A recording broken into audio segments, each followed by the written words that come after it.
একটা কুকুরের বাচ্চা অনন্ত মহারাজ, মরা হাঁস আমরা বলি, না বাপের ঠিক আছে না সার্টিফিকেট, 8 পাস আপনারা জানেন, সার্চ করবেন গুগলে 8 পাস, সেই সার্টিফিকেটও ভুয়ো। সে নেতাজি সুভাষচন্দ্র বসুকে নিয়ে উল্টোপাল্টা মন্তব্য করছে, এটা আমরা সহ্য করব না। আমরা নেতাজি প্রেমী। আজকে সরকারকে বলছি 15ই আগস্ট পর্যন্ত আমরা সময় দিচ্ছি।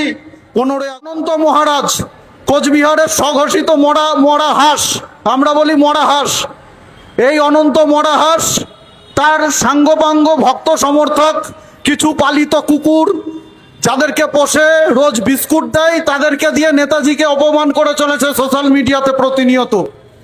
তার বিরুদ্ধে আমাদের প্রতিবাদ। এবং এটাও আমি বলবো, বিজেপির রাজ্য সভাপতি শ্রমিক ভট্টাচার্য সম্মানীয় ব্যক্তি, আমরা ভাবতাম ওনাকে, এখনো ভাবি, কিন্তু নেতাজিকে নিয়ে উনি যে মন্তব্য করেছেন বিতর্কিত, তার জন্য ওনার ক্ষমা চাওয়া উচিত। নেতাজি মূর্তির নিচে দাঁড়িয়ে নেতাজির পা ধরে ক্ষমা চাওয়া উচিত। আর অনন্ত মহারাজকে আমাদের দাবি, রাজ্যসভা থেকে, গণতন্ত্রের যে পবিত্র মন্দির উচ্চকক্ষ রাজ্যসভা, সেখান থেকে বহিষ্কার যাতে করে বিজেপি, সেটাও আমাদের দাবি থাকবে ভারত সরকারের কাছে, রাজ্যের সরকারের কাছে। মাননীয় মুখ্যমন্ত্রী, দেশের প্রধানমন্ত্রী, ভারতবর্ষের স্বরাষ্ট্রমন্ত্রীকে অনুরোধ করব, যারা কন্টিনিউ এই নোংরামিটা চালাচ্ছে তাদের বিরুদ্ধে আইনত ব্যবস্থা নিতে হবে, তাদেরকে জেলে ভরতে হবে। ভারতবর্ষের প্রধানমন্ত্রীকে নিয়ে অপমান করলে, তার ছবি বিকৃত করলে, মুখ্যমন্ত্রীর ছবি বিকৃত করলে, সেটা যদি অপরাধ হয়, অবশ্যই অপরাধ। এই ধরনের জঘন্য নোংরামি আমরা সমর্থন করি না। তাই বলে নেতাজিকে অপমান করলে ছাড় দেওয়া হবে, তাদেরকে ছেড়ে রাখা হবে।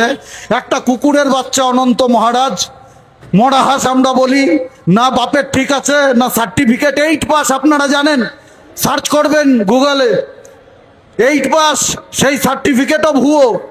সে নেতাজি সুভাষচন্দ্র বসুকে নিয়ে উল্টোপাল্টা মন্তব্য করছে, এটা আমরা সহ্য করব না। আমরা নেতাজি প্রেমী। আজকে সরকারকে বলছি 15ই আগস্ট পর্যন্ত আমরা সময় দিচ্ছি। 15ই আগস্টের মধ্যে আপনারা ব্যবস্থা নিন। যদি ব্যবস্থা না নেন, তাহলে এরপরে কিন্তু আমরা অনশনে বসবো। দরকার হলে, নেতাজি বলেছিলেন দিল্লি চলো, আমরাও বলবো দিল্লি চলো। এই আন্দোলন থামবে না যতদিন না নেতাজিকে অপমানকারী এই সমস্ত কুকুর মরা হাঁসরা ক্ষমা চাইবে, তাদের বিরুদ্ধে আইনি ব্যবস্থা